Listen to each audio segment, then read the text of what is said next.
So I'm often asked, is it really that important to get your pre-approval in the beginning? The answer is yes. There's a few reasons for that. Primarily one, which is the most important, you want to know what you can actually afford. And there's so many things that are going into the payment right now that you don't want to just look at what your principal interest is from an online mortgage calculator. You want to sit down with a lender and go through all the options that you'll have available to you.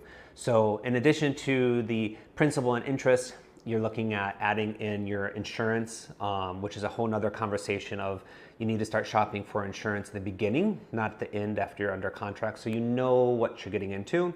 And taxes. And what I find that a lot of people, they search online, and here in Florida, we have a thing called homestead. So when you purchase it and it's your primary residence, you file for homestead and your taxes aren't going to go up more than 3% a year. So if someone has been living in that home for quite a long time, they may have very low taxes.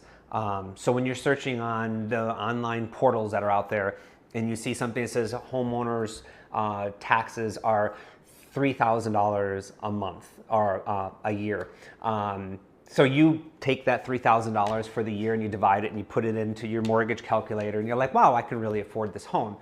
The problem is when you buy the home, it's going to be reassessed at the new value. So what you really want to do is if the purchase price is whatever it is, the good rule of thumb is I would budget anywhere from 1.9% to 2%. So you have a nice little buffer in there for your property taxes.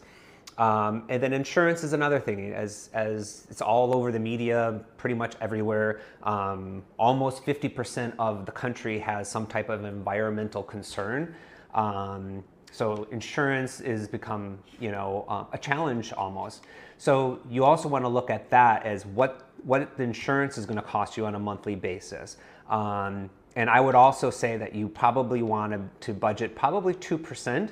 Of the purchase price for insurance. You can shop that around and see, what kind of discounts you can get. But for just getting your numbers in line, I would go with that number. So if you're not going to go right to the pre-approval, get those in there. But the best thing is to go to your lender, find out your options, the interest rates that you're going to get here locally versus national averages. The different programs that the lenders may have here, your income, your credit score, a lot of different factors are going to go into what you're actually going to pay in interest. So sitting down, getting your pre-approval right from the get-go is going to tell you what you can afford, and then you can back that into what I'd say what you want to afford. So you may be approved for a whole lot, but maybe you don't want that monthly payment because then you can't get that new car you wanted, or that vacation that's going to be harder to go on because you're spending all your money on your payment. So you want to look at your lifestyle and what you enjoy, and that's going to be like the payment that you want to afford. So you don't necessarily need to go all in on the home. So you want to look at all of those factors. I can help you determine what homes are available in those ranges and even help you with some clarity of, lifestyle choices.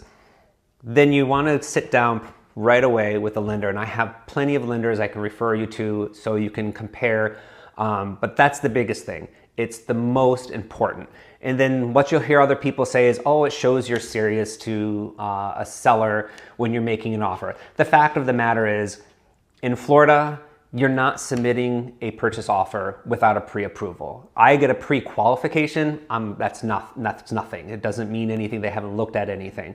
It's a ballpark number that's basically the mortgage calculator. You're telling the lender what you know, which may not be fact. So pre-approval, they're looking at all your numbers, all your tax returns, your credit scores, they're getting all that done. So you're going to be strong. So if you go in without that to try to place an offer, you may get rejected, or someone else may come and take the property. So you want to make sure that you get that done first and foremost. So if you have any other questions, I'll be putting out more videos like this. Keep an eye out I'm Scott Morreau. I'm your Fort Lauderdale realtor. And as always, if you're looking to buy, sell, or invest in Fort Lauderdale or our surrounding areas, I would love to be your guide.